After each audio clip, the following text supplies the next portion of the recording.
Hello दोस्तों, आप सभी का GK and GK GS with Vikas YouTube channel में आप सभी का स्वागत है। आज हम लोग लुसेंट का सामान्य ज्ञान देखेंगे, जो कि लुसेंट का है। जो सामान्य ज्ञान है, नया जो बुक अभी अपडेट हुआ है उसको हम लोग देखेंगे। चलिए तब देखते हैं, वीडियो को शुरू करते हैं। प्लीज़ चैनल को सब्सक्राइब कर लीजिएगा और बेल आइकन प्रेस कर लीजिएगा। देखते हैं हम लोग आज से भारत का इतिहास। आज से हम लोग देखेंगे भारत का इतिहास।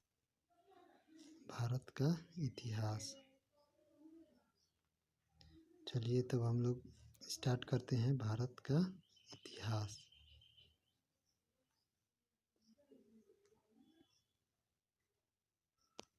चलिए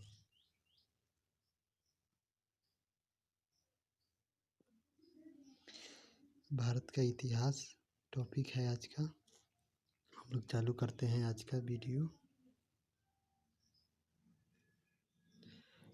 उत्तर भारत में उत्तर में हिमालय से लेकर दक्षिण में समुद्र तक फैला यह उपमहाद्वीप भारतवर्ष के नाम से जाना जाता है, जिसे महाकाव्यों और पुराणों में भारतवर्ष अर्थात भारतों का देश तथा यहाँ के निवासियों को भारतीय अर्थात भारत की संतान कहा जाता है। भारत एक प्राचीन कबीले का नाम था। प्राचीन भारतीय अपने देश को जम्बूद्वीप अर्थात जम्बू या जामुन वृक्षों का द्वीप कहते थे। प्राचीन ईरानी इसे सिंधु नदी के नाम से जोड़ते थे, जिसे वे सिंधु न कहकर हिंदू कहते थे। यही नाम फिर से पूरे पश्चिम में फैल गया और पूरे देश को इसी एक नदी के नाम से जाना जाने लगा। यूनानी इसे इंदे, देखिए यहाँ पे यूनानी इसे इंदे और अरब इसे हिंद कहते थे। यानी भारत को यूनानी इंदे कहते थे और अरब से जो आए थे वो हिंद कहते थे। मध्यकाल में इस देश को हिंदुस्तान कहा जाने लगा। यह शब्द भी फारसी शब्द हिंदू से बना है। यूनानी शब्द में इंदे के आधार पर अंग्रेज इसे इंडिया कहने लगे। यूनानी भाषा के इंदे के आधार पर अंग्रेज इसे इंडिया कहने लगे। यहाँ पे विंध्य की पर्वत श्रृंखला देश को उत्तर और दक्षिण दो भागों में बांटती है। यानी मोस्ट इम्पोर्टेंट यहाँ पे हो जा रहा है कि मान के चलिए यहाँ पे विंध्य की पर्वत श्रृंखला, मतलब अगर सवाल पूछता है कि उत्तर भारत और दक्षिण भारत को कौन सी पर्वत श्रृंखला अलग करती है, तो यहाँ पे आंसर हो जाएगा विंध्य पर्वत श्रृंखला देश को उत्तर भारत और दक्षिण भारत दो भागों में बांटती है। यहाँ पे उत्तर में इंडो यूरोपीय परिवार की भाषाएं बोलने वालों की और दक्षिण में द्रविड़ परिवार की भाषाएं बोलने वाले की बहुमत थी। मतलब ऊपर आगे चलते हैं हम लोग।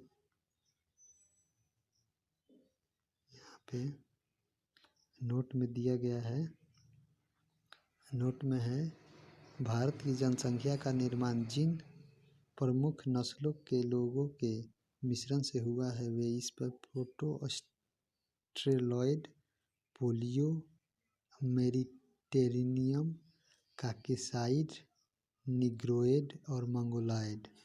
यानी भारत की जनसंख्या का निर्माण जिन प्रमुख नस्लों के लोगों के मिश्रण से हुआ है वे proto Australoid, paleo, Mediterranean, Caucasoid, Negroid और मंगोलॉयड हैं। भारतीय इतिहास के अध्ययन करने की सुविधा के लिए 3 भागों में बांटा गया है: प्राचीन भारत, मध्यकालीन भारत, आधुनिक भारत। सबसे पहले इतिहास को 3 भागों में बांटने का श्रेय जर्मन इतिहासकार क्रिस्टोफस सेलियरस को जाता है, जिनका जन्म 1638 में हुआ और उनकी मृत्यु 1707 में हो गई। आगे चलते हैं, हम लोग स्टार्ट करते हैं प्राचीन भारत का इतिहास। प्राचीन भारत का इतिहास, यहाँ पे प्राचीन भारत के इतिहास के स्रोत के बारे में हम लोग पढ़ेंगे। प्राचीन भारतीय इतिहास के विषय की जानकारी मुख्यतः 4 स्रोतों से मिला है, जिसमें पहला है धर्म ग्रंथ, दूसरा है ऐतिहासिक ग्रंथ, तीसरा है विदेशियों का विवरण, चौथा है पुरातत्व संबंधी साक्ष्य। यानी प्राचीन भारतीय इतिहास के विषय में जानकारी मुख्यतः चार स्रोतों से प्राप्त है। पहला है धर्म ग्रंथ, दूसरा है ऐतिहासिक ग्रंथ, तीसरा है विदेशियों का विवरण, चौथा है पुरातत्व संबंधी साक्ष्य। आगे चलते हैं हम लोग। धर्म ग्रंथ एवं ऐतिहासिक ग्रंथ से मिलने वाली महत्वपूर्ण जानकारी जो मिली है। भारत का सर्वप्राचीन धर्म ग्रंथ वेद है, जिसके संकलनकर्ता महर्षि कृष्णदेवराय वेद व्यास को माना जाता है। वे वेद वसुधैव कुटुंबकम का उपदेश देता है। भारतीय परंपरा वेदों को नित्य और अपौरुषेय मानती है।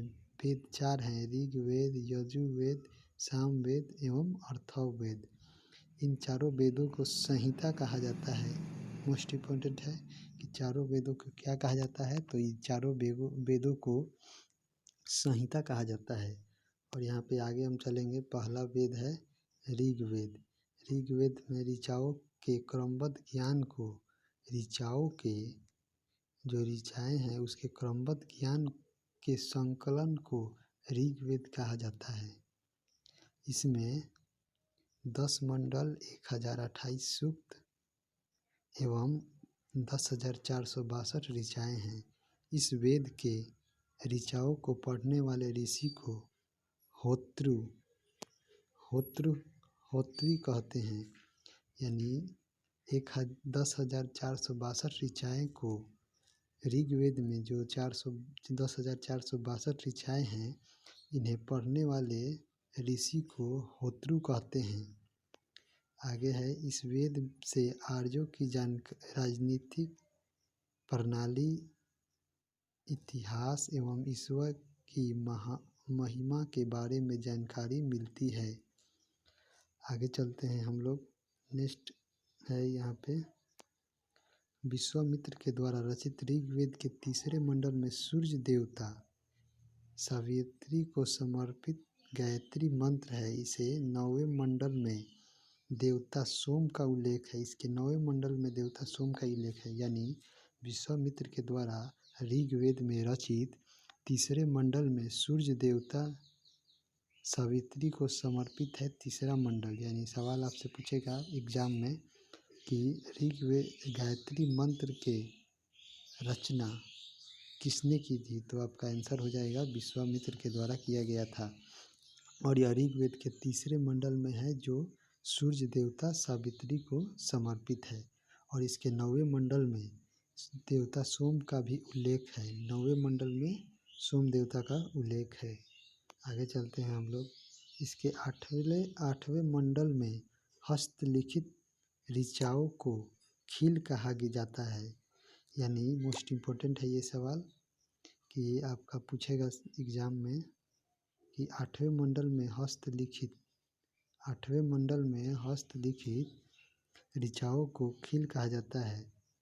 आगे चलते हैं।